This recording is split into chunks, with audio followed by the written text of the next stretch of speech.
What's happening, guys? Welcome along to another episode of 420 News.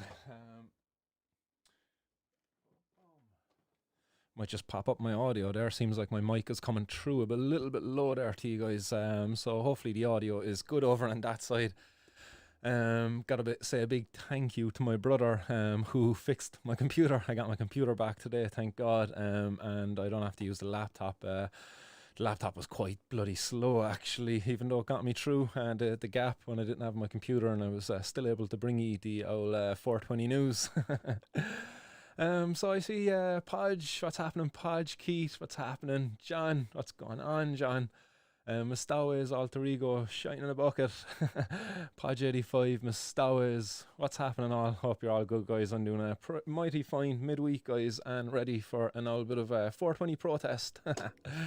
Got me old civil disobedience tools here in order to engage in the online protest as we do on the 420 News. Hope you're all out there protesting with me, guys. Glad to see that video I sent helped, Mert. Not a bother at all, John, man. Right, I got me old tool of civil disobedience here packed up and ready to go. She could do with a bit of an old cleaning, actually. I don't know if you can see that. There's just a little bit of gunk on the side. It's been a while, but the water is clean anyway, at least. That's the most important thing. So clean water for these civil disobedience protests on here. And shout out to John O'Regan, who just shared the stream. On John, you legend. Esport athlete. Martin, you're a healthy young lad. Now don't be putting that poison in your body. Hey, don't you be skipping ahead on the news now, all right?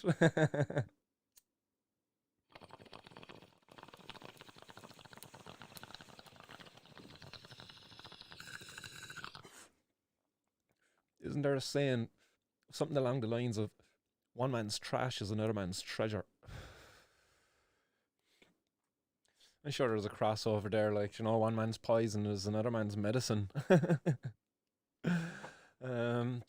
So guys, before we get stuck into the 420 News today, I'd like to, again, as always, just like to thank the sponsor of today's show, R420 Supplies, r420.ie, guys. If you haven't already gone on and checked out their website, do definitely swing on over there.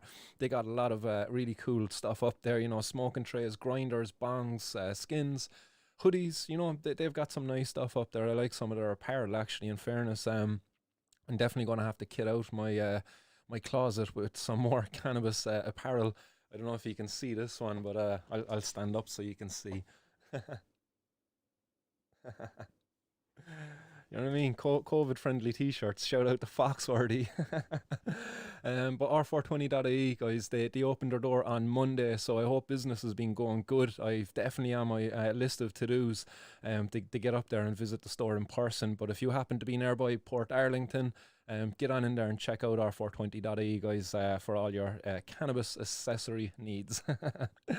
So we drive on, guys, and a quick update on day 19 of the 30-day 420 kilometre challenge in the month of May.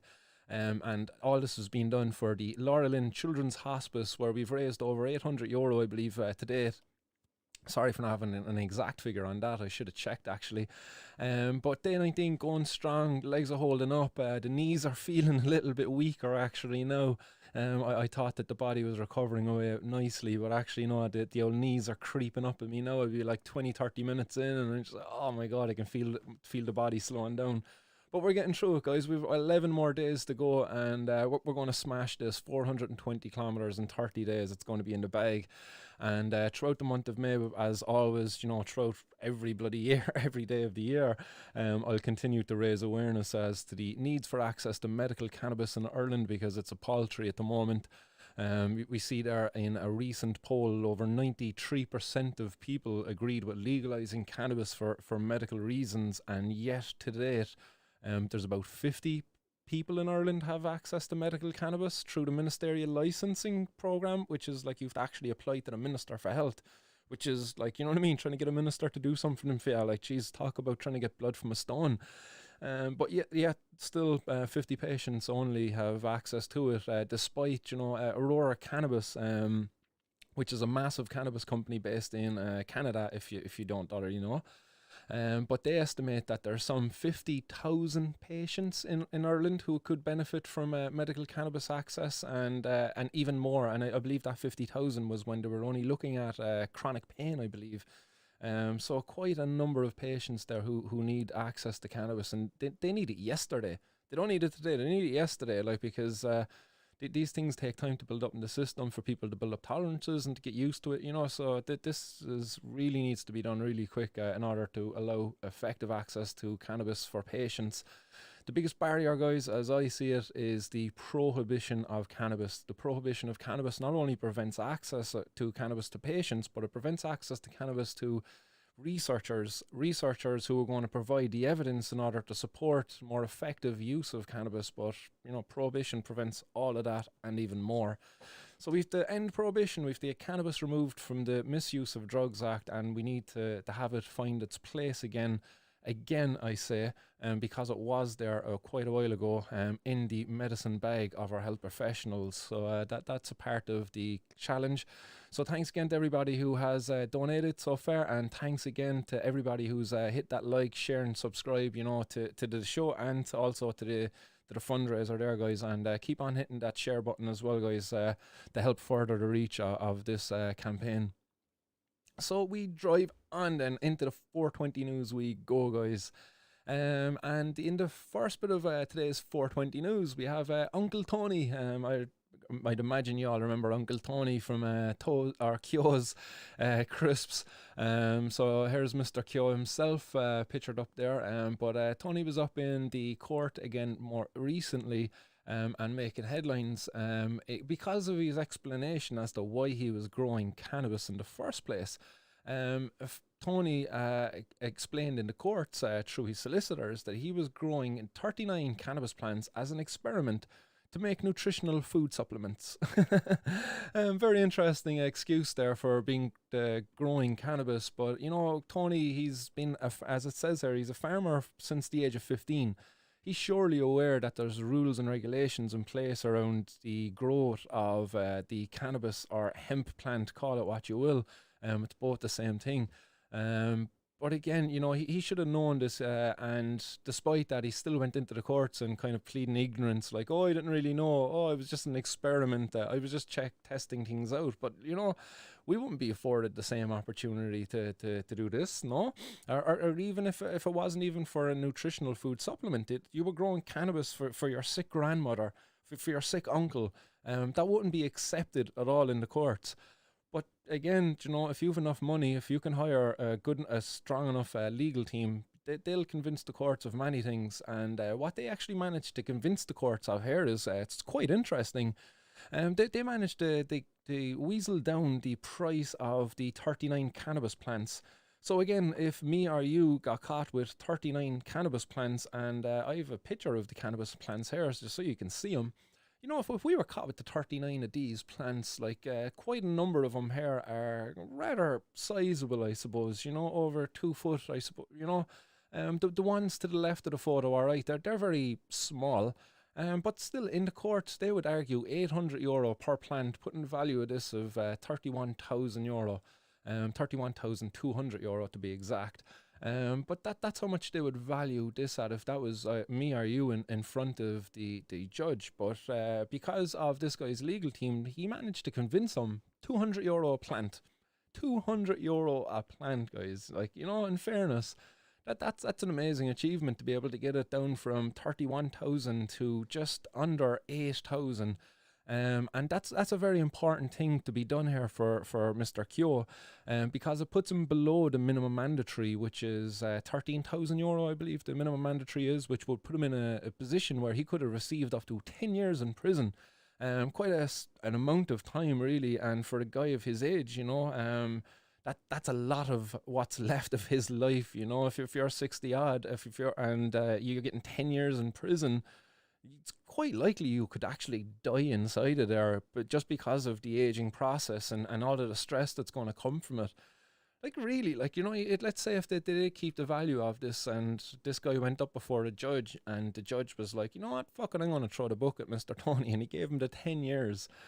crazy to think, that there'll be a massive amount of support out there for Tony in this situation. But again, I reported last week, or only on Monday, I believe it was, on multiple cases where senior citizens were brought before the courts. And they weren't showing any compassion at all towards their situation. And again, when we look at cannabis, this guy was looking to make nutritional food supplements, whatever about that. But these other people out there, what we know about cannabis and how people use it, a lot of the times these people are self-medicating. And when you look at cannabis and what it does for the human body, if you're a person 50 plus, well, then cannabis is going to be a bloody godsend for a lot of the conditions that can develop because of aging. And we punish these people then who go about self-medicating. And it's just crazy that the double standards that are there in our court systems. If you've a load of money, you can hire a massive legal team, and they'll go in and they'll argue, and they get the value of the plants down from 800 to €200. That's quite an achievement. But they'll probably get him off with this with an old slap on the wrist and tell him, don't do this again now. Go get your license, Tony, and grow properly and be a good boy. And make sure you fall for the Fine Gael File or whoever it is that these guys support, because they're all a part of the club, I would imagine, quite well established up there. But again, we wouldn't receive the same treatment, as I say, if you were a patient in before the judge. The judge is not going to be like, go on away now and get a license and do this legally, and maybe give a warning there to the minister to come here, hey, sort out this for the patients. There's none of that at all. Double standards there in the courts, from what I see. But look, for anybody else going up before the courts in future, if you've got a plant that's not in a flowering state, then you've got a grounds to argue now, hey, that plant is actually only worth €200, based upon the kind of the judgment passed here. Interesting as well in this case is that the judge refused to preside over it within the district court. So the judge sent it up to the circuit court. That's interesting, because in the district court they're limited to a sentence of, I believe, 3 years. That is the maximum they can give a person at the district court. I could be wrong at that. It could be 5 years maybe. But once a person goes to the circuit court, then I believe they can get 5+ years in the decisions against them. So that'll be an interesting one. She didn't want to see it at the district court. She was like, no, you're going up to the circuit court now, sending them up higher. So he's going to be back in court, I believe, sometime in July. So it'll be interesting to see. I would love to see the Kyos come out and just join the campaign to legalise this plant in order for them to be able to grow it and stop all of this nonsense around, well, we only want to grow hemp. We only want to deal with CBD. That's just bullshit. Like, the real value in cannabis is in full spectrum cannabis that has like varying amounts of THC, whether that be 20% THC or whether that be bloody 1 or 0.5% THC. You as a consumer should be allowed to make a choice that you see that is best for you, or maybe with the guidance of a health professional, that they can guide you to make more effective decisions. Currently the market is ridiculous. We all know this. Like, you go out and you get cannabis, like, and you ask the guy, what is it? And he's like, what is it? It's what is it? Do you want it? Or you don't want it? Fuck off asking me what strain it is, kid. You know what I mean? Because that's just the choice that people have that's out there.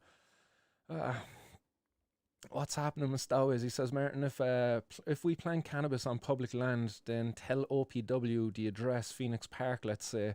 Could we not report them to Gardaí and have them raided for letting it continue? Interesting, alright, but I suppose the way these guys will work, they'll work together, public bodies. They'll just come in and remove the plants, and they won't take responsibility for them being there, alright. And that's an interesting one, I suppose, in that regard. when we think about cannabis and it being a controlled drug, well, it's controlled by the government. So if it's a controlled drug and a kid gets access to it, say a 3 or a 4-year-old, as was the case last week, and they go to the hospital, are the government responsible for that? Because they put the controls in place, which sees cannabis ends up in the hands of criminals and then thereby end up in the hands of kids. Are the government responsible for that? Because they're the ones who control it, you know what I mean? If I was in control of something, would I not be responsible for it? If I'm in control of my car, I'm responsible for that. The government put controls in place for cannabis, for other drugs. They've miserably failed. Are the government responsible for that? Can we start suing the government, if I go out and get cannabis, I know I have cannabis, and can I sue them if it's adulterated or something, you have to wonder, but obviously you can't. Yeah, Casa da Straga saying there as well that this sets precedent that can be argued by any defence for immature plants to be valued at €200. And I would wonder, immature plants, is that anything that's in a vegetative state? So again, if you've got even a mother that's even well established, she's a massive, big, fat bush, but there's not a single flowering head on that mother. Could you argue like that's €200? It's not in a flowering state. It's immature. It doesn't reach maturity on you until you start it in its flowering state. From that's my understanding of the plant and how it is.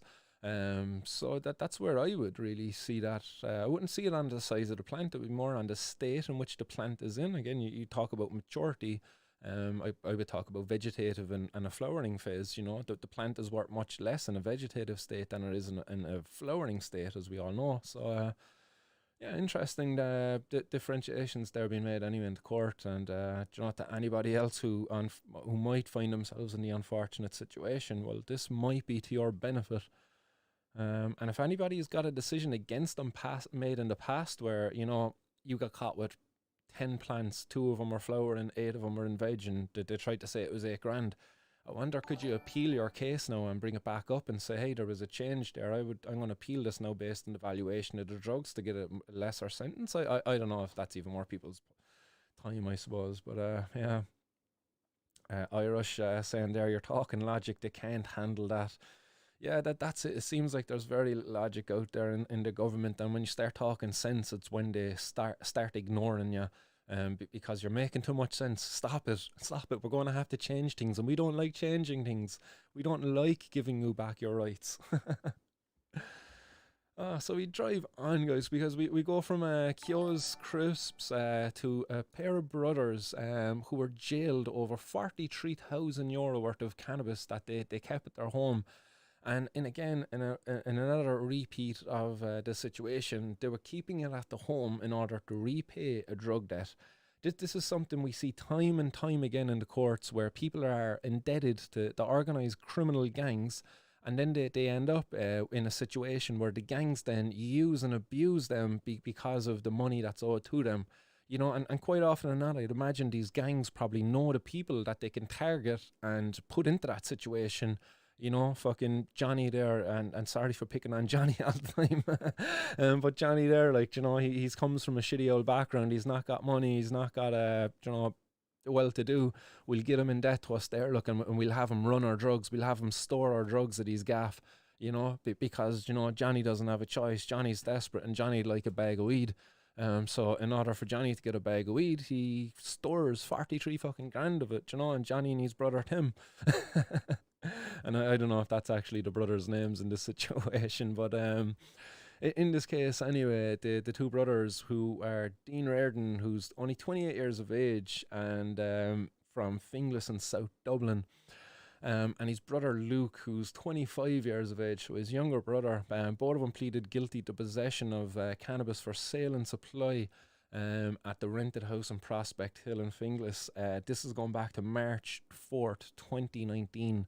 That's over 2 years ago. But I suppose also in this situation that there was found a grenade, a shotgun cartridges, and they found replica handguns, pellet guns, I suppose. They found also a small amount of cocaine, and bullets. Yeah, they found bullets there as well. So and also some magic mushrooms too. You know what I mean? Quite a bit of stuff. Also actually found inside there was a hold-all bag which contained watches, knuckle dusters, extendable battens, cash, and a phone. So again, like you can see here, these boys were, again, as I say, like desperate. They're trying to make money whatever way they can. If it wasn't going to be in drug dealing, it was probably going to be in the sale and supply of, these kind of knuckle dusters, extendable battens. Maybe they were involved in selling these kind of knockoff stuff, the kind of guys who used to be going around years ago with dodgy DVDs and shit like that. Obviously now everybody can just download their own things, so these boys can't go around selling dodgy DVDs anymore. So now they're selling fucking knuckle dusters and shit and storing drugs and stuff, whatever they can to make a bit of the money for themselves, because obviously times are bloody tough. Not everybody gets a fair shake of the hand and gets equal opportunities. Quite often or not, when you're growing up in areas, where you're not afforded the same opportunities of people growing up in other areas where maybe people are more well-to-do. They ended up in this kind of a life. And again, as I say, like the organised criminal gangs out there, they might have seen these guys as soft touches, and they got them to store these drugs. Maybe they're just making the story up, like very, very easily. They could be making it up, you know. Oh yeah, we owed money and we were storing it for that. Blah blah blah. You know, show us some sympathy. What they actually owed was €1,000, so not a lot of money really in regards to how much cannabis they had stored on site. But in this situation anyway, the Judge Sheehan, sentenced Luke Reardon to 3 years and 4 months, with the final 4 months suspended for 12 months on condition that he engage with the probation services for 12 months. The judge accepted that Dean Reardon had made a significant effort to turn his life around since his arrest, and sentenced him to 4 years and 2 months, with the final 6 months suspended for 12 months on strict conditions. So again, like quite a bit of time for these lads to be getting. Again, you know, their situation probably led to why they are where they are. A lack of guidance. Maybe their dad wasn't there to kind of say, hey, come on, son, I get you a job down in the warehouse, such as my dad didn't give me a sweeping brush, and I know they're sweeping up. You know, are fucking told to take the lawnmower out there and go down and see if the neighbours want their grass cut.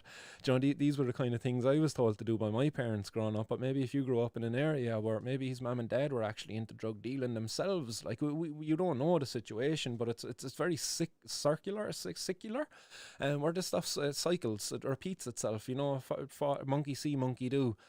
Son sees his dad growing up as a drug dealer, engaged with these sort of people. When he sees himself, you know, either to repeat that behaviour, it's probably maybe 1 in 10 that actually kind of see it and repel away from that and said, I'm going to be completely opposite. But maybe 9 in 10 follow on and repeat monkey see, monkey do type of thing, because it's easier, you know, it is easier. So unfortunately, our taxpayers' money here is going to be wasted to lock these lads up into a system where they're just going to go in there. Hopefully they might engage and be rehabilitated somewhat, be given skills, you know, such as, I don't know, there's opportunities in there such as mechanics and things like that. Maybe they'll see an opportunity now where when they come out, they won't go back and engaging with the same criminals. And maybe by the time these guys get out in 3 or 4 years' time, cannabis might actually be legal. And maybe one of them can come down and work in fucking Martin's cannabis farm. You know, who knows? But yeah, you know, again, I just see this as a missed opportunity. 2 young people, organised crime gangs, they're fucking powerful. There's an opportunity there for them to take these young, vulnerable people in, and they're empowered because of this prohibition. We take prohibition away, we take a lot of power away from these organised criminal gangs, and we can make the world a lot safer for the young brother Reardons and the other young brothers that will follow them, because without a doubt, there's right now out there young brothers growing up, you know, 12, 13, and they're following in these young fellas' footsteps. There's organised crime gangs out there, and they're fucking what do you call it, where they're grooming them. They're grooming the young people into the gang, you know, and they're getting them in dribs and drabs. Here, just do this there, look, a small little parcel, you know what I mean? And before they know it, it's a rucksack. Before they know it, like, they're driving fucking cars with boots full of the stuff, like, you know. Incremental, you know, and it's younger and younger these kids are getting. So until we can remove the silly prohibition from our society, we're going to continue to see brothers like this being taken advantage of by these organised crime gangs. And obviously there's a level of responsibility here for the brothers, but still there's a much more responsibility there for our government to stop creating this fucking situation where these organised crime gangs are empowered to take advantage of people like this, you know. But we drive on, guys, because in other news, there was a man arrested after €10,000 worth of suspected cannabis. Again, money by us is going to be spent in order to investigate if this cannabis is actually cannabis. But again, this was seized in Scarriff, County Clare, and this was at around 10 o'clock last night. Detectives from Killaloe Garda Station, assisted by the Divisional Drugs Unit and Armed Support Unit, executed a search warrant at a house in Scarriff. During the course of the search, they seized €10,000 worth of suspected cannabis herb, along with €400 in cash and a weighing scales. A man in his 30s was arrested at the scene and brought to the Ennis Garda Station, where he's currently detained under Section 2 of the Criminal Justice Act, and the suspected drugs will be sent for Forensic Science Ireland for analysis. Again, what a waste of fucking time. €10,000 worth of cannabis. That's a half a kilo, 500 grams, €400 on a weighing scales. Haul of the century. We've multiple units of our Gardaí going out there again. You know, these Gardaí could be going out there and they could be out harassing the Debenhams workers instead, like, you know, because those Debenhams workers are much more dangerous than the cannabis consumers. Sorry, I just wanted to raise awareness about the Debenhams workers in their case too, like, because the Gardaí's response to them is ridiculous, like. But anyway, like in this instance, like, you know, we'd multiple units of the Gardaí attend this individual's house, like, including armed Gardaí. They brought guns again to the scene. Do you know, for whatever sake, you know, they bust in the door and the dude is standing there with a hairdryer or something. You know, he's just about to start drying his hair. The cops kick in the door and fucking, oh, he's got a gun, boom, boom, boom. Do you know what I mean? Bang. Do you know that's what happens in these situations? And then they find out afterwards, oh shit, no, it was actually a hairdryer.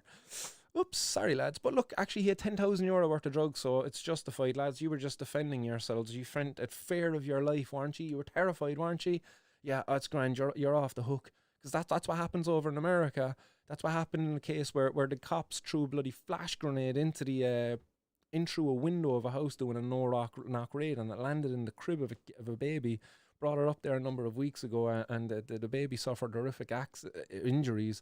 But again, it was found, you know, that this was reasonable for the authorities over there to use this kind of force to enter people's homes in order to protect themselves in the work that they're doing. You know, in a no-knock raid, it's important that they use these fucking explosives. That's what they are, explosives, in order to disorientate people within inside the house so that they can make a quick entry and get people subdued before any risk is opposed to the officers. Horrible, like, you know, this is what could eventually be coming here to Ireland if we were to continue down this road, you know, where we're calling on more power for our Gardaí. You know, we've our armed response units. You know, how long before the armed response units now are going out actually doing these kind of raids where they're using fucking explosives on the houses of our citizens because our citizens are growing cannabis for themselves because our government won't allow us to do it legally. Like, why were you creating this situation, creating this war on our streets? This cannabis could have been destined for numerous patients above there in County Clare, but now it's just going to be destroyed using our money. Silly, like, you know, people need to be making noise about this. I don't understand why there isn't much more noise being made out there. I'm reporting on cases here week in, week out, and there's very little, you know what I mean? People go in, they take their slap on the wrist, they take their conviction, and they go on about their lives again then afterwards, and they don't question it, they don't challenge it. Is there something wrong with me that I'm constantly like, this is bollocks, I'm not accepting this, like, I'm going to challenge that, I'm going to question this. Like, why aren't more people doing this? You know, when there's people getting brought up, you know, for their small little cannabis grows, well, why isn't there more people out there organising their own protests, much like I've been doing? What's the story, like? I just don't know. But we'll drive on, because there was more cannabis seized.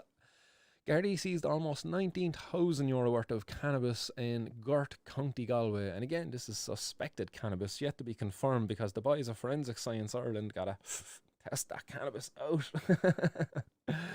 But the Gardaí are investigating following a seizure of almost €19,000 worth of suspected cannabis herb in Gort overnight. So probably somebody after being left short on their kilo here. Or maybe they tucked into it already and were after smoking like 100 quid's worth or something, or 1,000 quid's worth actually. But yeah, just under a kilo worth of cannabis that was seized. During the course of the search, the quantity of suspected cannabis herb valued at approximately 16,500 and suspected cannabis plants then valued at approximately 2,400 were discovered. The items are being sent for forensics analysis and no arrests have been made. So again, like, well, what a waste of time here. 16,500 worth of cannabis. So is it a situation that this person growing this cannabis, the €2,400 worth, so that's 3 plants that they had there. Is it a case that this person was just growing their own cannabis? They were just after harvesting. So the cops are saying 16,500. But let's say you have 3 cannabis plants and you're just after harvesting them and the cops kick in your door the next day. Those plants are going to still be wet. I wonder, is it likely like that this herb was not dry and this grower was just after harvesting one half of their crop, maybe they had another 3 plants to go, Maybe they done 3 today and they were going to do 3 tomorrow because it takes time. And they got caught with it wet. And the cops went in and they weighed it wet, and now they're valuing it at 16,500. I don't know. I didn't see the cannabis. I don't know who's involved, but that's my kind of suspicion here, is that this person had 3 plants. So it's possible maybe they actually had 6 plants. They harvested 3. They had 3 more to harvest, and that's what's happening here now in this situation. So again, if you were the person out there, if you were involved in this, if you're on the run, if you're keeping your head down, because it says there's no arrest made, but maybe they're coming for you. If you want to get in touch, if you want to share your story, let me know. It's the crack, because this is bollocks. We're all in this together. All for one for all, but we need to stand up together. United we stand, or divided we're going to fall. And this shit needs to end.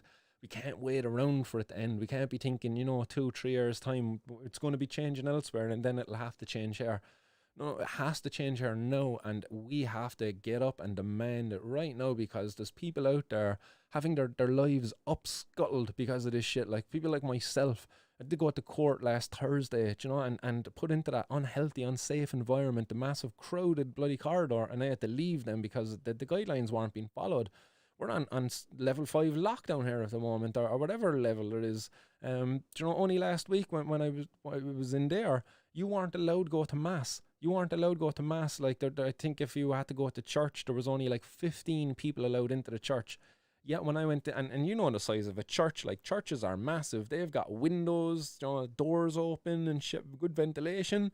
That court corridor, man, that was tight, that was stuffy. There was no windows, there was one door. Fuck, man, do you know what I mean? If I can't go to mass and pray, and take part in my religious practices, well, why the hell do I have to go to court for this petty charge of cannabis? Like, jog on. But anyway, like, this cannabis was seized above in Gort, and it's going to be destroyed now after it's sent for analysis. Sad state of affairs, man. Sad state of affairs. But we'll drive on, because we go back down to Cork, where a Cork man who was caught with €64,000 worth of cannabis has been dealing since he was 14. This was a case from a young fella down in Middleton, and I've touched off of this case a few times before, but he was back up in court again there recently. This is the case of David O'Donovan from below Middleton. He was caught with €64,000 worth of drugs, and he's after disclosing, I suppose, through the courts that he was addicted at the age of 14 to drugs and was dealing in order to pay for a cannabis habit of several €100 a week. Again, like, this is just a sob story that all these people give. Like, can people please stop giving these sob stories, like making it out that you're some sort of drug fiend? In fairness, like, you were a young fella, you seen an opportunity to get involved in drug dealing. You weren't really addicted as such. You were just seeing an opportunity, and you weren't being stopped. There was no barriers there for you, because you were able to go to a dealer and able to get the drugs. Why were you able to do that? Because of prohibition. Prohibition enabled this young fella at the age of 14 to be able to go and get drugs. It wasn't because he was addicted to drugs that he was dealing drugs. It was because drugs are so fucking easy for people to deal. And again, young fellas these days, I was only saying it earlier, when I was a young fella, you were able to get a job down at the bloody petrol station and pump petrol at the age of 14. You were able to go around door to door pushing a bloody lawnmower and knock and ask, hey mister, do you want your grass cut? Or go around with a bucket and sponge and say, hey, do you want your car washed? People don't do this anymore. Like, young fellas have no outlets, to go out and do this. And again, like, misguided, maybe, again, I'm not too sure what the situation is here. Maybe his dad wasn't there for him. Maybe he just didn't have that adult figure there to give him proper guidance in life as to what to do with his time. And unfortunately found himself getting guided, again, maybe groomed by an organised crime gang out there who were utilising him, because maybe the guy was popular. Maybe he had a lot of young friends that he was able to sell cannabis to. Silly, like, and overseeing this case anyway was Judge Sean O'Donovan, that bloody plonker. But he told the defendant that his future was in his own hands and remanded him in bail until September 24th. Judge Sean O'Donovan said that Mr. O'Donovan had made substantial progress in relation to freeing himself from his addiction. Mr. O'Donovan was ordered to bring an up-to-date urine analysis report to court on the date of his sentencing hearing, which is September 24th next. So again, this young fella, 19 years of age now he has to remain abstinent from cannabis until, you know, his next court date. Again, we go and we look at what a terrorist is. A terrorist is a person who forces upon you their ideology. And that's exactly what is happening here, is this judge and our state are forcing their ideology of this abstinence lifestyle from cannabis, that we as people are not free to make this choice at all. They've taken that away from us, and that they're seeing fit now that they criminalise us and punish us for that. It's sad, like it really is sad, and this young fella now, as his rights infringed upon, he's in fear of his freedom being taken away, and therefore he's going to be forced now to abstain. He's going to be literally brainwashed now, and thankful to the judge, you know, oh, thanks for not locking me up, judge, you know, thanks. Do you know, fuck's sake, like, come on, like, this young fella was dealing from 14, he was dealing because of prohibition, and that's the prohibitionist's fault. We need to address this issue. Like, we stop looking at the drugs and the problems that the drugs cause, and look at the problems caused by prohibition, and that it's so easy for drugs to be sold by young people. If it wasn't so easy for drugs to be sold by young people, then there wouldn't be so many bloody young people taking drugs in the first place. Do you know, it's ridiculous. And then again, as I always say, if these drugs were coming from a regulated, controlled source, the danger would be reduced hundreds of times. You know, there would be many times reduced, just because the drugs are coming from a source that is regulated. There's quality assurance there. Again, just look at cannabis, for instance. We always hear about the dangers of high THC, but when you go out and buy cannabis, like, do you ever get a choice? Do you want high THC, sir? No, sorry, I would like some low THC. Do you have something in the 5% range? Imagine going to your dealer and expecting that level of service and under the kind of model of prohibition. You just don't get it. So therefore, you as a consumer can't protect yourself unless you start growing your own cannabis. And even then, you know, you've got limited protections, because you can't even get your cannabis tested then afterwards when you grow it yourself, because again, you know, it's a plant, it varies. You could grow it really well and it could exceed the expectations of what THC should have been in there. Or again, you could grow it very poorly and you could end up with less than what you would expect inside there. But we as consumers, we've no avenue to get this stuff tested. We've no avenue to actually go and buy stuff that has been tested for us. And still, kids are out there selling and consuming drugs, man. This has all got to end. And then we go from one clown of a judge to another clown of a judge. And this is a comment from another judge residing over a case there where another young person, again, like, has been involved in drugs from the age of 13. And this judge had said to this person here by the name of, this guy's name, Mr. Kulzwaski. Yeah, he's 26 years of age now, from Dale Ferns Bridge, Monasterevin. But he was up before the judge, and the judge says, you're a really healthy young man and you're putting this poison in your body. Poison? Like, how is the judge able to make this kind of distinction that cannabis is a poison? It's not like a poison. Like, when you look up poison, like, you know, it does not meet the criteria there for a poison. Such a strong word for a judge to be using against cannabis. Cannabis, which we know through scientific studies is a fucking medicine. It is not a poison. Again, the anything can be a poison. I will put my hands up now and say anything can be a poison, but the distinction is in the dose. The dose.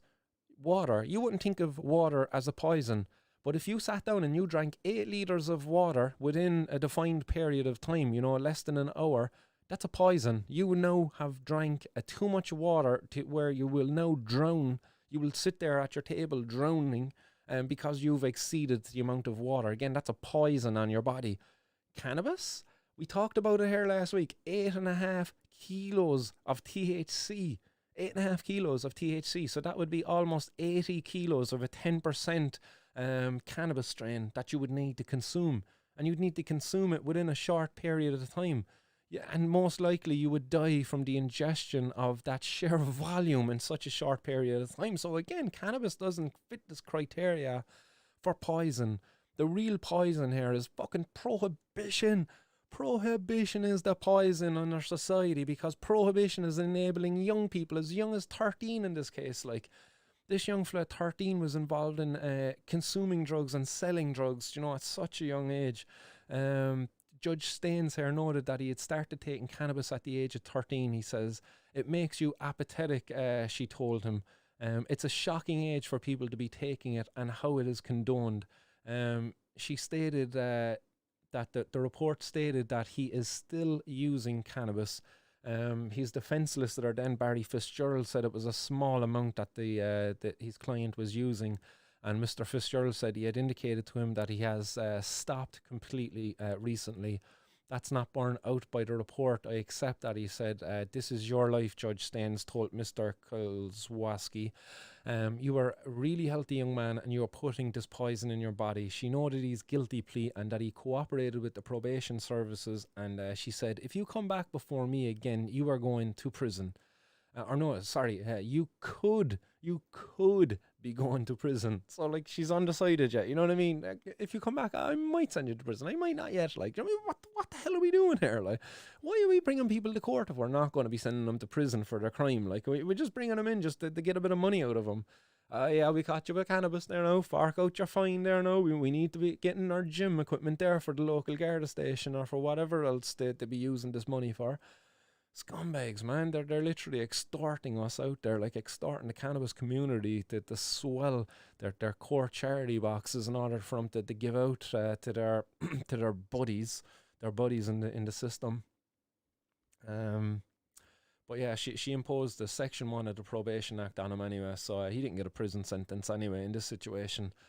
Very unfortunate. Like, a 26-year-old, again, a person who's been using cannabis from the age of 13, that's quite a young age to be using cannabis from, and to be, again, groomed by drug gangs, because where are you getting your cannabis from? You're getting it from a criminal. Like, you know, you're vulnerable at that stage then straight away. Like, when I was obviously vulnerable when I was queuing up outside of the off license asking people to go in and get the alcohol, but at least if they did get it and they came back out with the alcohol, at least it was bloody what was going to be on the label.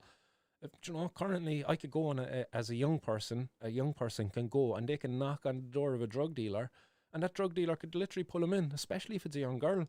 You know, if you're a young girl, 17, 18, 19 out there, and you have to go and get cannabis, quite often or not, you have to go and get it from a guy.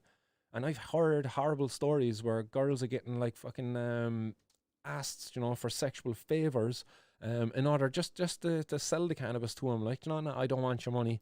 I'd rather you do this instead, actually. Oh, you won't do that? Well, go on away, not giving you cannabis. So, like, you know, and I wouldn't think many girls would actually facilitate that. They'd probably just show them out, like, because cannabis is not like that. Like, you're not going to go and fucking do the unthinkable, I suppose, in order to get it. Because it's not fucking that addictive. So we drive on, guys, from that one, and we go from one case where a judge is deciding that cannabis is a poison, to hopping on over to London, to where Oxford Cannabis Technologies is to be listed on the London Stock Exchange. And London, or Oxford Cannabinoid Technologies, okay, get this, they're interested in the use of cannabinoids in treating what? Chronic pain. Chronic pain is the one condition that so many people suffer with, and it's been excluded from the medicinal cannabis access program. But yet these companies now are investing millions. They're getting millions invested into them. This company at the moment is worth like somewhere in the region of 7 to 9 million, I believe it said in the article. And they're now expected to exceed 50 million once they float on the London Stock Exchange. Now, this company, okay, they're not actually growing cannabis at all. They're not growing and extracting cannabis, say, like GW Pharmaceuticals. No, what these guys are going to do is they're going to use things like bacteria, yeast cells, and they're going to genetically modify them for the cells to produce the cannabinoid of choice within it. And then they'll just extract that. There'll be no plants there involved. Like, it'll be a very tightly run, kind of very pharmaceuticalized way in which to do things. So again, you look at the way in which this is heading. You know, these companies are investing an awful lot of money to be able to produce these products, to be able to sell to you. They want to be able to sell it to you at the highest margin possible. The only way they're going to be able to achieve that high margin is if you cannot grow that plant at home. Because why in the name of God would you go to Oxford Cannabis Technologies to get their yeast-derived bloody THC or CBD or whatever cannabinoid they grow, when you could go out your back garden, plant a seed, watch the fucker grow, and then harvest it afterwards and enjoy the fruits of your labour afterwards? Or maybe your Uncle Jimmy could do it for you there, like, because your Uncle Jimmy's fucking got a green thumb and he's great at growing in the garden anyway, and I'm sure he'd be great at growing cannabis. And cannabis is a great useful tool once it's used correctly. I'll not sit here and say it can't be abused. It can certainly be abused, but again, the damage from that abuse, it's quite minimal, to be fair, like compared to abuse of alcohol, tobacco. But anyway, again, you know, while me or you can't grow this cannabis plant, or even access these cannabinoids, these companies are free to come up with ways in which they can produce them without having to grow the plant, so that they can now sell us these cannabinoids at a very high price. We're being made sick by our government because they're preventing us access to cannabis, and now these guys are going to profit off it. This is a sick system that we live in, you know what I mean? Take away something to make people ill, and then have a company created that can come back and now sell that same thing that was taken away from people. That if you went back 100 years ago, maybe a little bit more, cannabis was pretty ubiquitous. It was everywhere, you know what I mean? It was in a lot of medicine cabinets because, again, these big companies were making it. They were procuring medicines from it because it was incredibly useful. It wasn't until, you know, the early 1900s with the introduction of things like aspirin and stuff like that, and morphine, that they started going away from cannabis because of the introduction of these bills that stigmatized its use and criminalized its use as well. But again, these companies now are going to make a massive profits, shareholders, all of this shit. But meanwhile, you know, if you grow this plant, you're going to jail, man. Our government is going to come after you. They're going to send our peacekeepers, the guys with peacekeepers, into your home with guns to take away this plant. This is ludicrous. Like, it's fucking... I'm definitely needing a bowl after that, because it's just incredibly frustrating thinking about, like, the ignorance that's out there. Like, why can't the government engage with this? Why can't Frank Fian come forward? And, you know, there was 2 kids brought to hospital last week because of cannabis jellies, like, and yet Frank Fian is silent on the issue. Frank, we're offering you a solution here. Regulate these products, put protections in place. If you want to change the packaging, you can only do that through regulations. Putting out pieces in the media from the FSAI and from the Gardaí. Like, do you honestly think that the drug dealers out there are going to change their packaging for ye? Do you know what I mean? In fairness, like, that you told them not to sell the stuff in the first place, and they're not listening to you. So what makes you think they're going to change the packaging for you? But yet, if we have a regulated market, then you could actually put in place a regulation that says, hey, if you're selling cannabis products, it has to be done in plain packaged products. Yeah, I would have no objection to that. I wouldn't have any issues with that. You know, you can put your name on the product or something like that, like, but no big fancy packaging, you know, no overselling what it is. It's cannabis. It doesn't need to be advertised any more than that. Cannabis, it's just fucking, people will seek it out. Like, you don't need to market it to them. But anyway, here's another protest. Hope you're all out there, guys. Get the old tools of protest at the ready.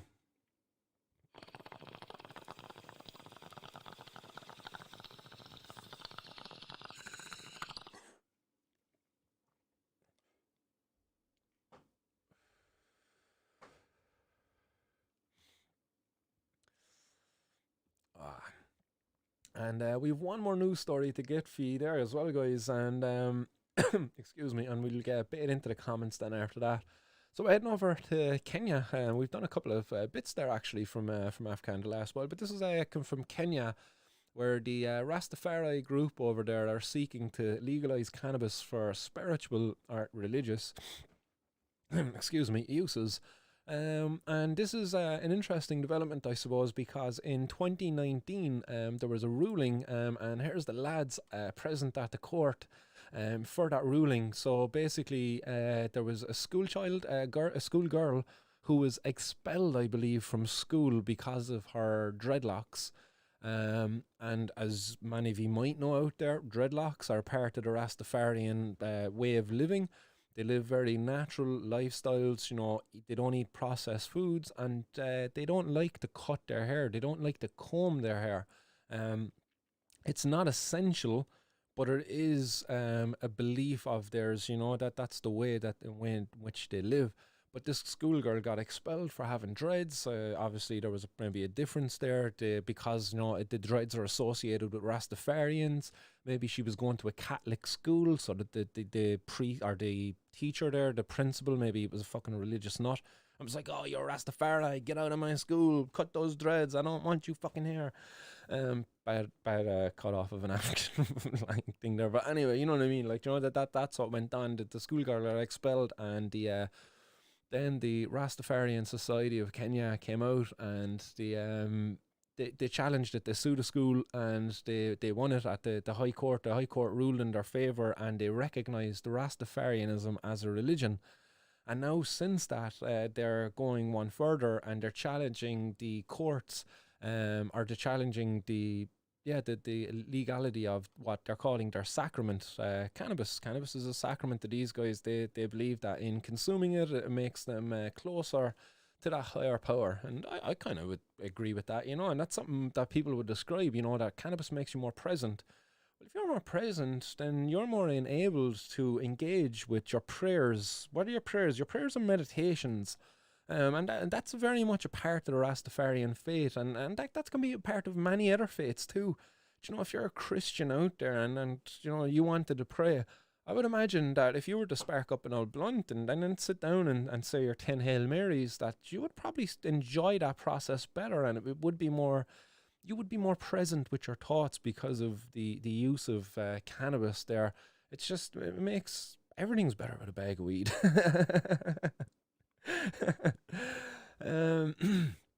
But here anyway, the Rastafarian Society of Kenya has filed a petition to decriminalise the use of cannabis, or as they're calling it as well, bang, for spiritual purposes. They argue that followers and believers of the Rastafari faith use cannabis by smoking, drinking, bathing, or burning incense for spiritual, medical, culinary and ceremonial purposes as a sacrament to manifest their faith. In the petition, they also argue that Rastafarians are apolitical and therefore have no political power. They say they are subject to prejudices such as intimidation and searches on their homes because of their use of cannabis. And I actually have a little logo here of theirs. Here's their, it's cool, Rastafarian Society of Kenya, their logo. So shout out to the brothers over there in Kenya. Guys, supporting your cause here anyway. I hope you are successful in achieving, the respect, of your religious sacrament, because it is incredibly disrespectful and discriminatory that it isn't allowed and it is criminalised, and that you have to live in fear, as you're saying here. They say it is the petitioner's contention that the impunged section clearly shows differential treatment on the basis of religion, and privacy perpetuates the culture, stigma and discrimination against the first petitioner's followers through the continued use of archaic laws that violate the rights of the first petitioner's members. And the lawyer and Alexander Mwidawa said that the cannabis was a sacrament connecting believers to their creator. They said the authorities did not ensure that the group's religious rights were respected and infringed a 2019 High Court ruling that said Rastafarians were a religious group and should be treated as one. This therefore makes it criminal for Rastas to assemble in prayer and partake the herb as a sacrament. They also want the court to suspend the arrest or prosecution of members who use cannabis for their spiritual and private growth. Cannabis is considered a narcotic in Kenya, and its cultivation, possession and use are a criminal offence under the penal code, with those convicted receiving up to, and not limited to that, 10 to 20 years in prison. That's quite a lot of time to be getting in prison for engaging in what is your religious practice. Horrible, like, for anybody to be put in that situation. And again, while these people are fighting for cannabis as a religious sacrament, and that's, again, each and every one of us are entitled to that right. If you wanted to wake up in the morning and practice the faith of Rastafarianism because it holds true to your values, your core beliefs, who is any judge to deny you that? Again, the colour of your skin, that does not deny you access to the Rastafarian way of life, the Rastafarian belief system, you're well entitled to believe whatever religion you would like to. And I know of quite a few Rastafarians here in Ireland, and I know some of them have actually ended up in court, and the judge actually doesn't go too hard on them quite often or not. I don't know, is it because of the way in which the guys talk, they carry themselves well, they're really well spoken. But I'm not too sure what the situation is here actually in Ireland. You know, did we have a strong Rastafarian society in Ireland where they can actually consume cannabis? I would love to know, and I would love to be able to go out and to be part of that. Maybe learn more about the way in which Rastafarians live, because quite often or not, they have been, there's been a lot of stigma there against them.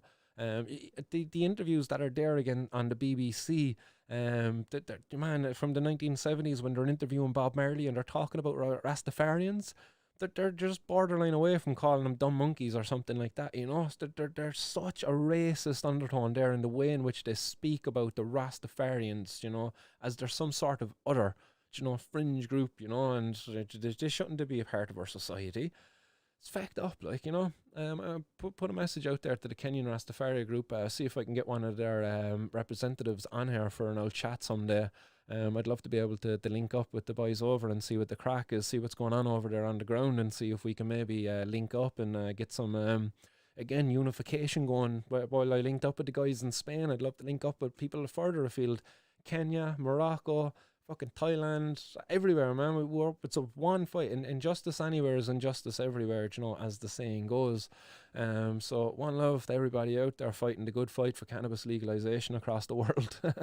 Some places have been successful in doing it, and others continue to fight on, much like we do here in Ireland.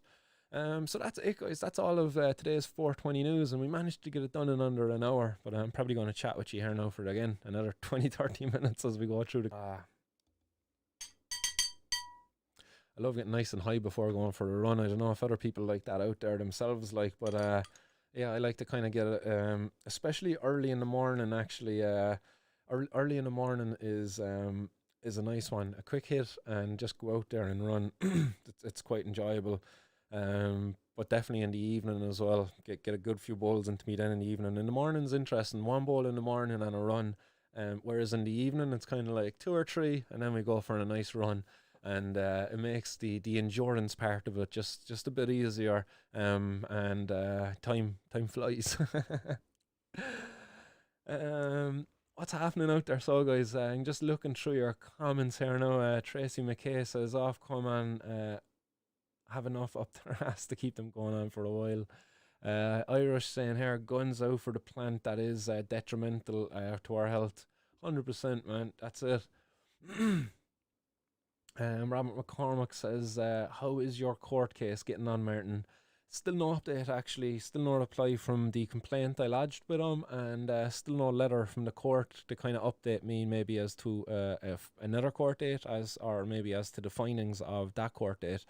So as soon as I have an update there, guys, I will get it out to you straight away, but right now I've got nothing. Irish there saying body cameras for all the Garda. Yeah, that's definitely a good one, but I will always say to people, make sure you record them yourself. Like, don't be afraid to whip out your camera and record your interaction with the Gardaí, or whip out a voice recorder.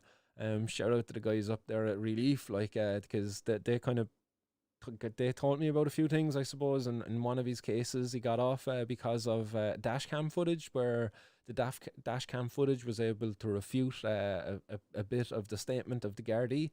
So it's very important that you have your own evidence as to what happened at the scene, you know, because if the Gardaí get anything wrong in the statements, and if you got evidence that to prove that they got, you know, words wrong, or times, accusations, whatever wrong, then you can get the whole case thrown out to your own benefit. So definitely always record everything with the Gardaí. Always, it's for your own protection and for theirs too. Yellow Mellow 342 says, oh, I'm late. Hey Martin and everyone, hope you all so well. Doing very good, well, man, and welcome along. Hope you're doing good. Hopefully you got something to get yourself nice and lifted.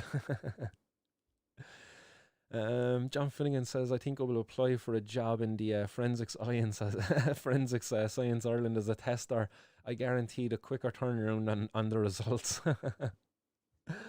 What's happening, Mr. Is he's saying hello there to Mello. And Podge also, Irish sinner, abstain from your habit. A bunch of bullies. I agree with you there, Irish. It is, and bullies is actually a kinder word. They're terrorists. That's what the state are doing. They're trying to terrorize their people into a way of life. Live this way, or we're going to lock you up and take away your freedom. And what they're threatening us to, you know, for doing is wrong, because it harms nobody. There's no justification for the punishment. Every crime, or the punishment for every crime, should fit the crime. Locking a person up for possessing cannabis, for consuming cannabis, for growing cannabis, like that makes no sense. Not even for a second. To bring a person to court, like that's even too much of a person's time taken up, you know, for them, for what? For what? Like, in fairness, I don't understand it. It's a fucking plant. People have been growing it for millennia. We've always done it. And we're quite entitled to do it. And the government have no right to tell us we can't do it. Like, so, bollocks to that.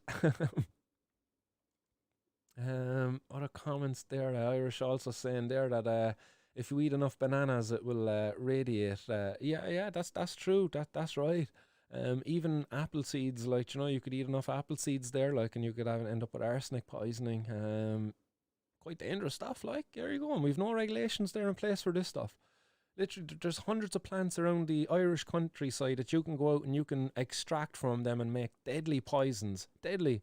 And we've got no legislation there for these things, no protections in place. Like, why? Because people don't actually seek out poisons.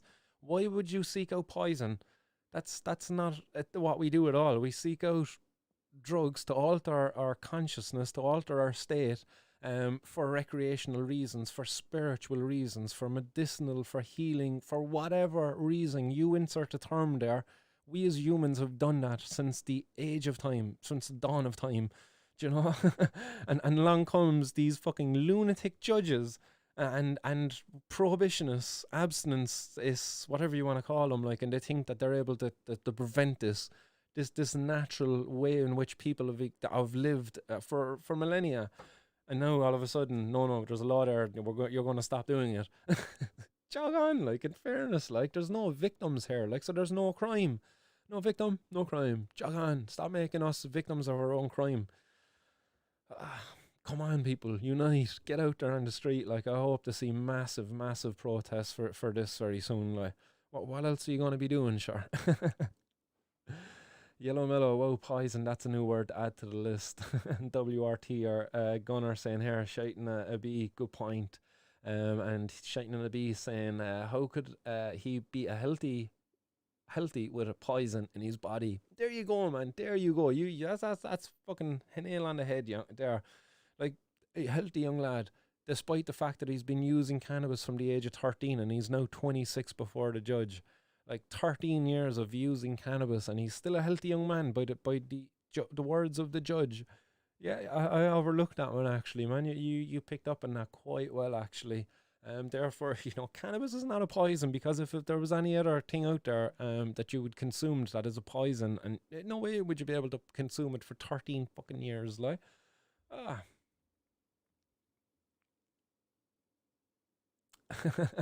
Shiting in the bucket's also saying there, poison, maybe I should gift some cannabis to my enemies.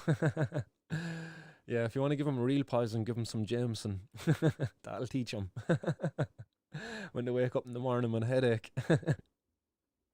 In fairness, like, you know, there's very little damage that you're going to do to a person unless they've never used cannabis before.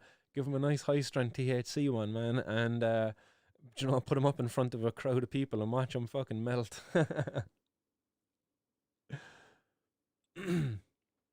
WRT Gunner's asking, Martin, do you use a mesh screen in your bowl? I do, actually. I use the steel screens.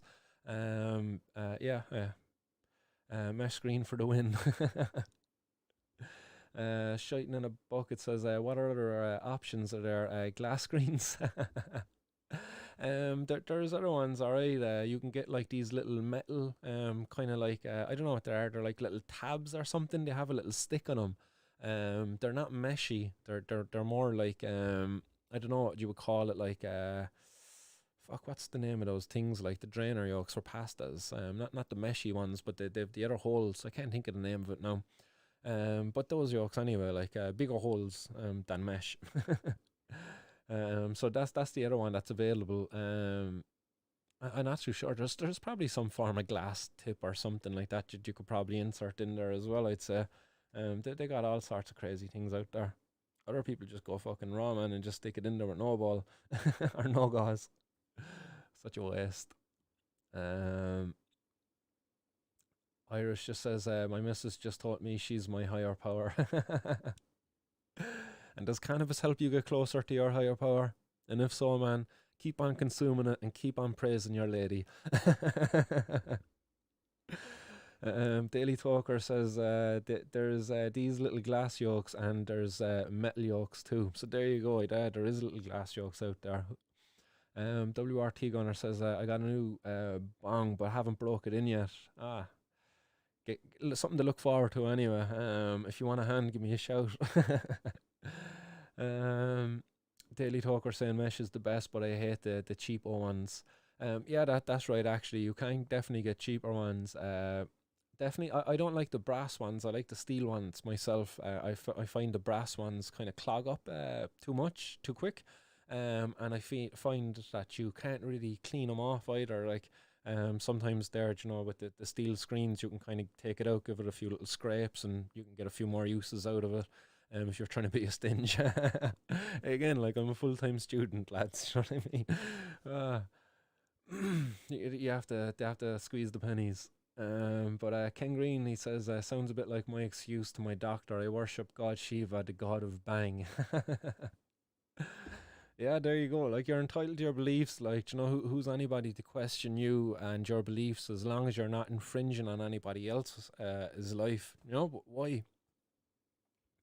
Daily Talker here says, don't put break and bong into one sentence. I know, I actually felt uneasy actually talking about those two terms in one sentence. Like, to break a bong in, like, it's like, I don't know, do I want to use that term?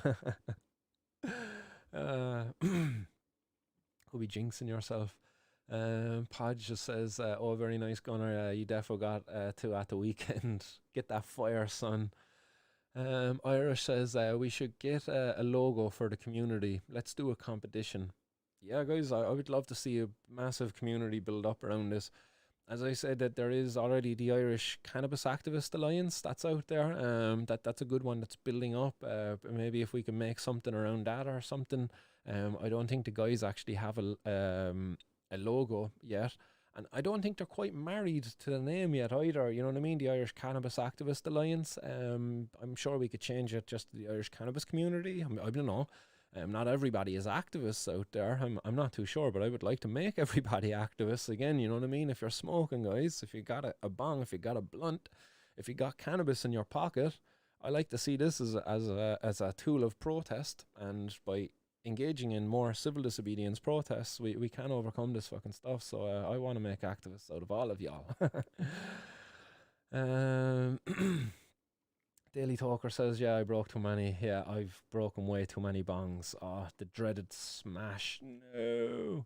And where it always is, it's on this part here, this like down stem. Normally, like, you knock over the bong. This is a small one as well. Like, I don't know if you can kind of make out the size of that hair, but it's like, I don't know, but it'll be about a foot long. Yeah.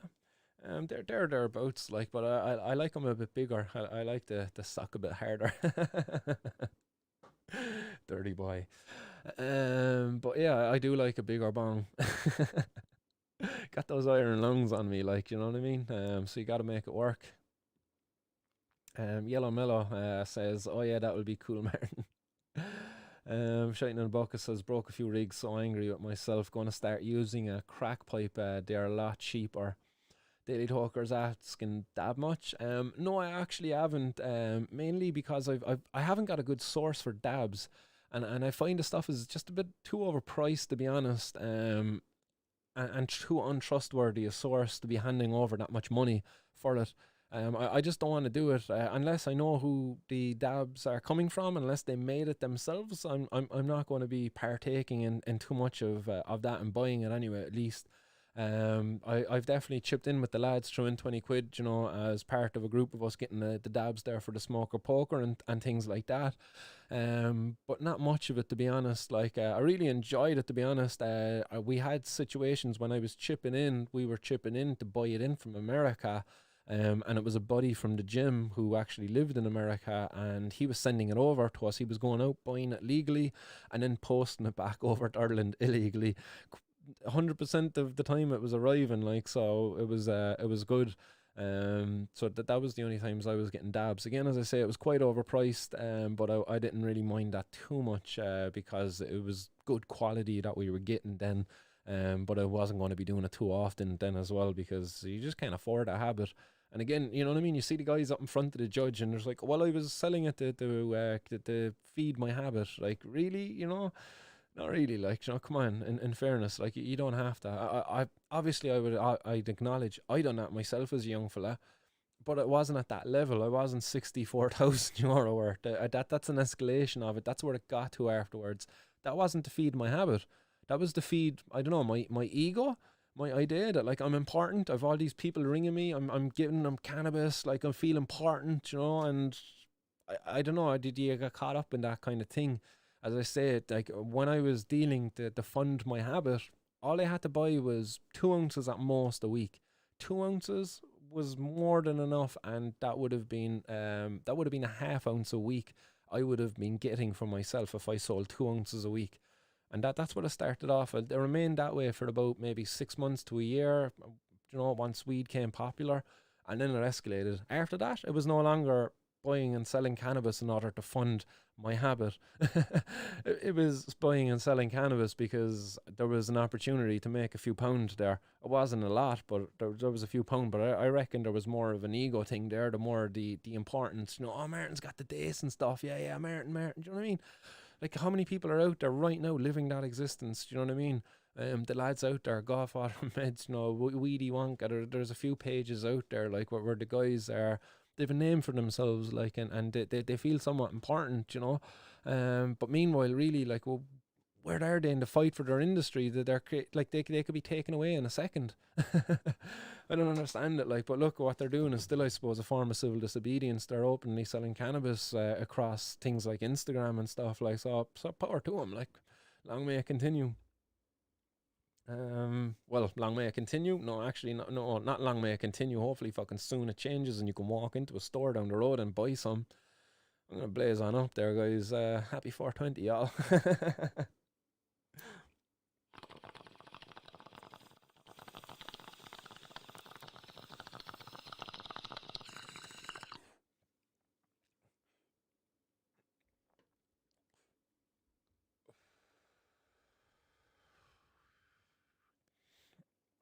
Yummy.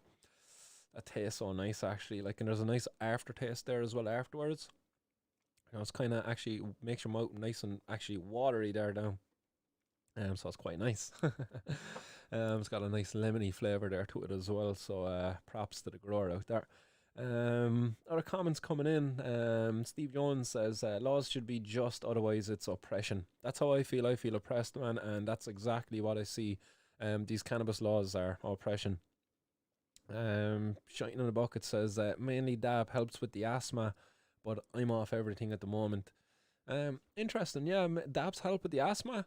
My experience with dabs was it's crazy. Like, you're just coughing afterwards, like, because maybe we were just taking too fat of dabs or something like that. I don't know, but the stuff really caused a tickle.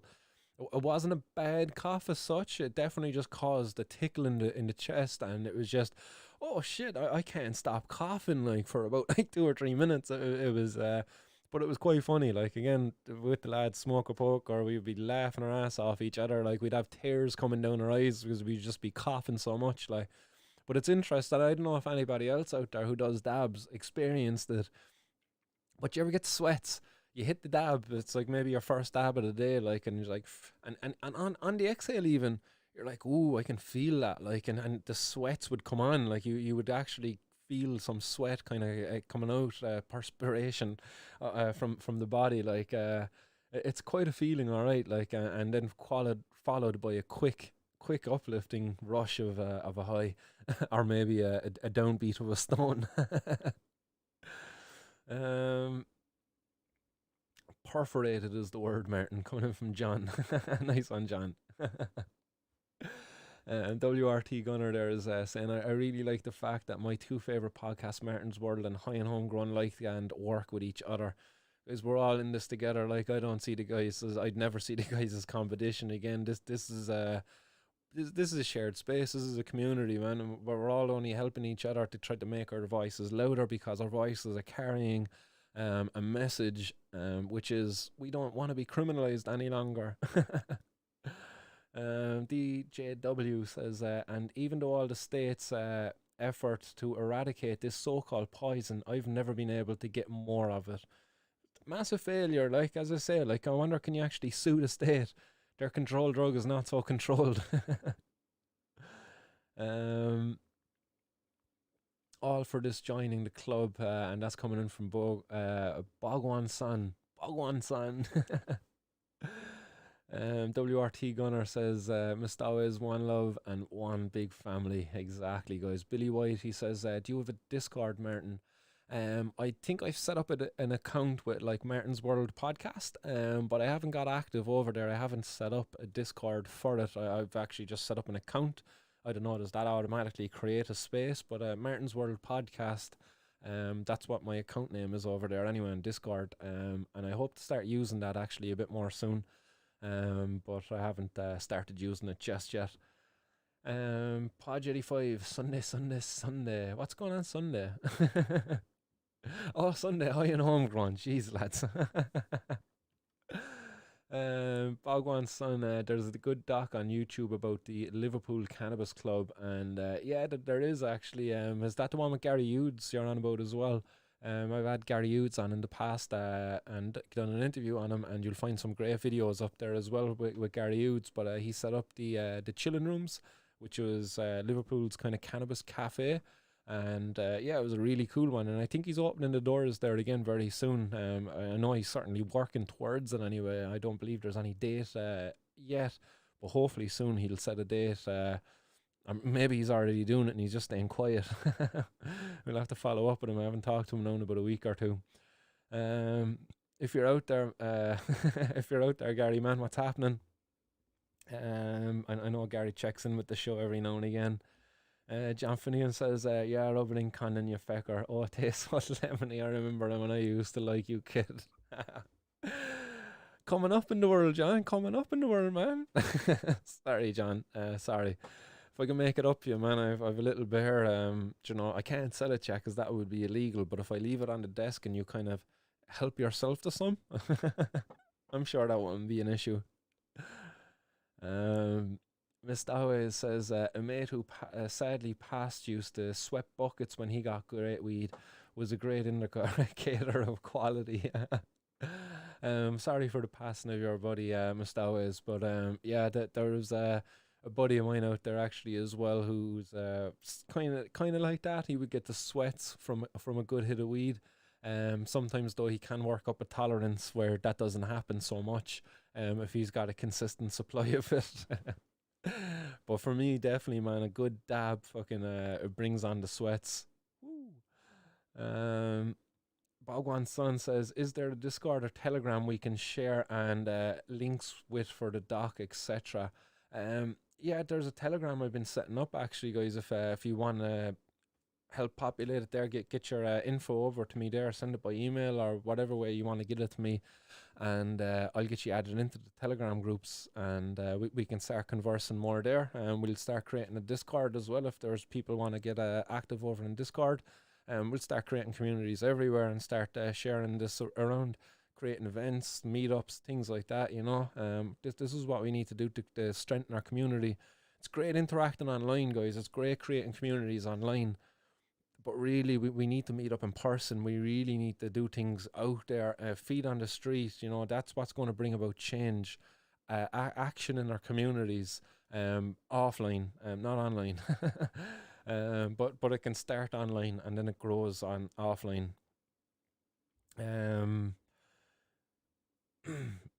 John says, be around yours in 10 so Martin. Not a bother, John. I'll pop the kettle on there in a few minutes, bud. Want to become famous? Buy followers and viewers. Come here, boy. Will you give us a discount there? Give us a freebie there, will ya? Like send me on a few thousand followers there for free. Let me know you're legit, and I might buy 1 million off you then afterwards. All right, kid. So that's it, guys. That's all the comments there after coming in. Nice one, everybody, for tuning in to today's show. As I said, I went on for another 20 minutes after finishing up there with your comments. Only more than happy to do it, guys. Delighted to have you out there as an audience, and I hope you come back again on Friday for more 420 news. I will be back, guys, at that important time of 420. So I hope you tune in, and until then, guys, stay blazed out there and keep her lit. Much love, guys. Us Steve saying there. Steve is saying a good sativa is a natural Viagra. Yeah, I wish I had access to some good sativas. Nothing but indicas coming my way lately, but they certainly haven't held me back anyway. As you know, the baby's in the oven, so my soldier's marching and I'm getting the job done. Tom Hennessy saying here, having a referendum on cannabis, whether to have it legal or illegal. If the majority vote illegal, decriminalise it. Likes online, thumbs up won't change, only actions. Exactly. There you go, Bogwan son. And John Finnegan, stay a golden kind and see you during the week. Peace, brother. Oh, peace, brother. Jeez. About to flip you the bird. Sorry, John. No, no hard feelings, bro. WRT Gunner says, great stuff again, Marty. Enjoy the rest of your week and all the best, everyone. And all the best, everybody, guys. I'll catch you during the week. Keep it lit, stay blazed, and peace. Yeah.